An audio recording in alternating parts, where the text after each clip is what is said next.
Hello everyone, সবাই কেমন আছো? তো আজকে একটা ব্লগ নিয়ে চলে এসেছি, দুপুরের মিনি ব্লগ নিয়ে। এইদিকে আমি ঘর গুছিয়ে বিছানা উঠিয়ে নিয়েছি। আর এখন আজকে রান্না করব, তোমাদের সঙ্গে কি রান্না করছি সবটাই শেয়ার করব। আর আজকে বানাচ্ছি হলো পাট পাতা। আজকে পাট পাতার ঝোল বানাচ্ছি। তো তোমরা এরকম পাট পাতার ঝোল কে কে বানিয়ে খাও অবশ্যই কমেন্ট করে জানাবে। তো আজকে আমি বানাচ্ছি পাট পাতার ঝোল। তো পাট পাতাগুলোকে কুচি কুচি করে কেটে নিয়েছি আর দিয়েছি এটা আমাদের আদা রসুনটা একটু বেশি লাগে, তো আদা রসুন কুচি দিয়েছি আর একটু পেঁয়াজও দিয়েছি আর শুকনো মরিচ সোমবারে দিয়েছিলাম।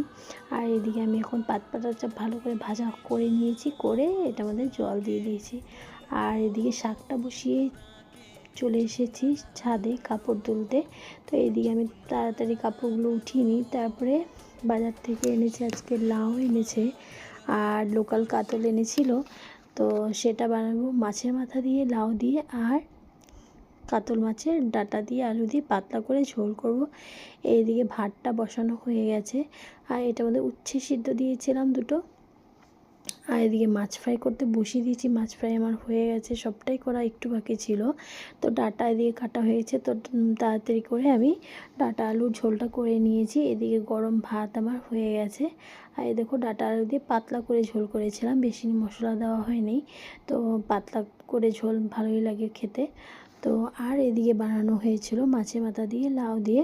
তো মাছের মাথা দিয়ে, লাউ দিয়ে, এটা ইলিশ মাছের মাথাও ছিল দুটো, ওটাও দিয়ে দিয়েছি। এদিকে উচ্ছে ভাজা করা হয়েছিল। তো আজকে ব্লগটা তোমাদের কেমন লাগলো অবশ্যই কমেন্ট করে জানাবে।